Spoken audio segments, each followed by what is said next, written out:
This tablet is razor thin, but it is still an absolute monster at gaming.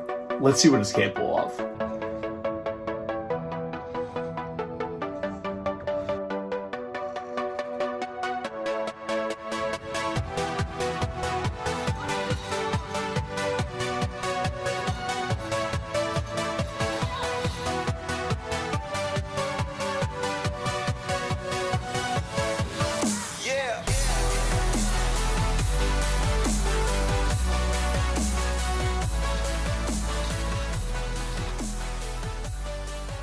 I want to start off with an area where I think this tablet really shines, and that's in remote play.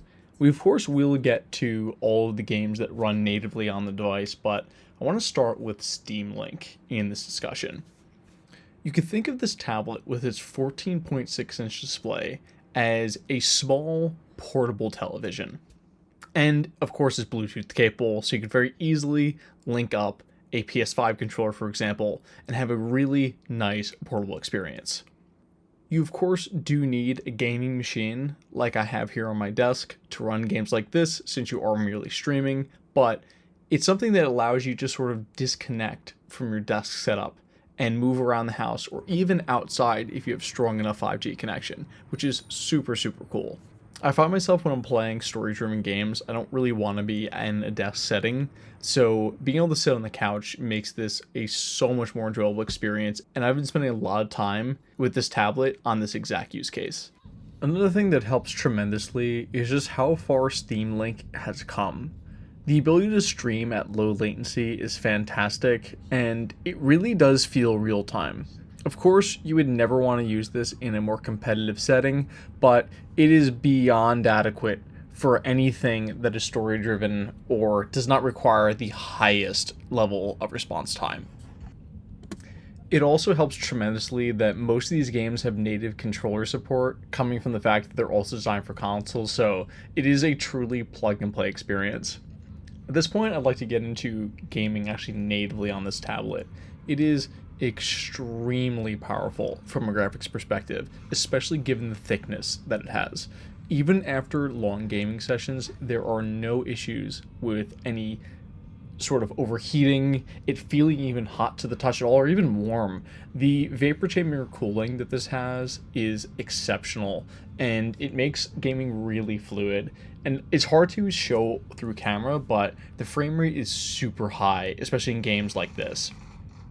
To transition over to PUBG, this was the closest to like a PC-like experience that I had.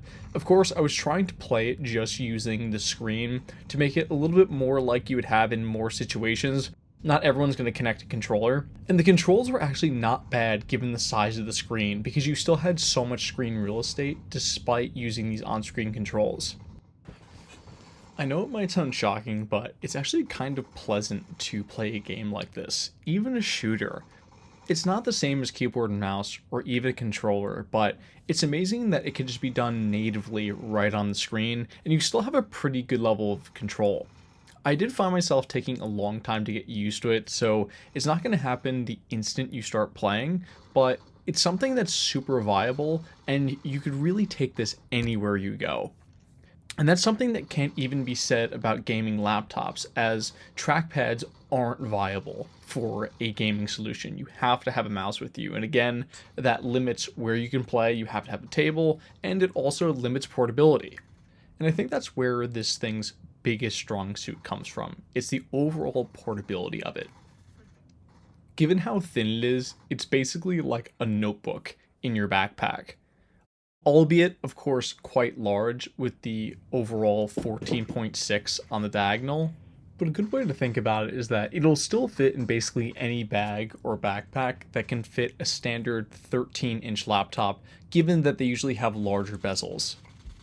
And it's just so much more easier to bring this out, say, on an airplane or on a train or something, given that you don't need that lap real estate, especially on a plane, given how narrow your area is. I did use this on a flight recently, and it was absolutely fantastic. Great for media consumption, great for some light gaming, at least when the Wi-Fi worked, and something that I far prefer as opposed to having a laptop taking up my entire space.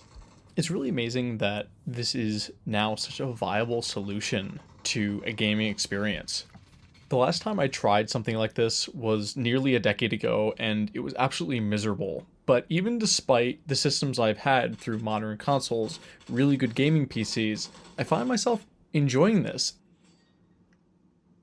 I just won my first fucking game ever. Are you kidding me? What a joke.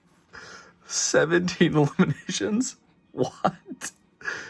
I really just couldn't believe that after my first time ever playing that game, I won after all those encounters. But either way, like I was saying, I find it to be a very compelling solution. Coming from the best of the best of what PC can offer, that really says a lot. If you're someone who is not like super hardcore about the experience you want, which I am that person as well, this is really great. There's absolutely no need to have a multi-$1,000 system or even a console when you can have a device like this that is perfect for gaming and perfect for media consumption with the big screen. But I'd like to know what you all think. Would you consider this as your primary gaming device, or are you more happy with a traditional console or PC-like experience? I think it's something that's definitely worth trying out should you have the opportunity.